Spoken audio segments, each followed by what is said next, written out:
என்னம்மா ரெடி ஆயிட்டியா? மாமி நான் ரெடி ஆயிட்டேன் மாமி, போலாங்களா? என்னம்மா இப்படி வந்திருக்க? நகை நட்டுலாம் எங்க போடல? 4 பேர் முன்னாடி நகை நட்டுலாம் போட்டு வந்தாதான் எனக்கு கௌரவம், சரியா? நீ இப்படி வந்தனா 4 பேர் என்ன நினைப்பாங்க? என் பையன் எல்லாத்தையும் தொலைச்சிட்டான் தானே நினைப்பாங்க. முதல்ல போய் நகையெல்லாம் எடுத்து போட்டு வாமா. அப்படியா? சரிங்க மாமி, நான் போய் போட்டு வந்துடுறேன்.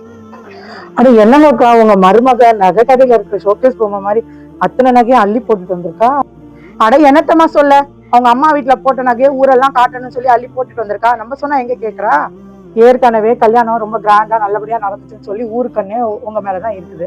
வரும்போது சிம்பிளா நகையை போட்டு கூட்டு வந்திருக்க கூடாதா? இப்படி கிராண்டா இருக்கிறதெல்லாம் அள்ளி போட்டு வந்திருக்கா. நம்ம சொன்னா எங்கம்மா கேட்கறாங்க? இந்த காலத்து பிள்ளைங்க எல்லாம் அவங்க இஷ்டத்துக்கு தான் பண்றாங்க. நான் சொன்னேன் இவ்வளவு அள்ளி போட்டுட்டு வராதேன்னு, ஊருக்கண்ணே பண்ணுன்னு சொன்னா கேட்கலையே. அட என்னம்மா நீ இப்படி பண்ணிட்டு இருக்க? நானும் உன்னை பாத்துட்டு தான் இருக்கேன். இதெல்லாம் நல்லா இருக்கா நீ பண்றதெல்லாம்? ரெட்டை வேஷம் போடுறியே, நீ தானமா மச்சி எல்லா நகையும் எடுத்து போட்டு வர சொன்ன. இப்ப என்னடானா அவங்கள்ட்ட நீ மச்சியை குறை சொல்ற.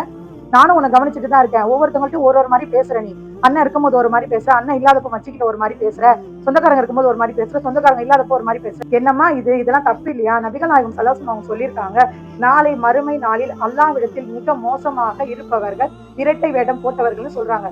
நீ பண்றது ரெட்டை வேஷம் போடுறதுமா? ஒவ்வொருத்தவங்கள்ட்டும் ஒரு மாதிரி பேசக்கூடாது. இது ரொம்ப தப்புமா. தயவு செஞ்சு உன்னை மாத்திக்கமா.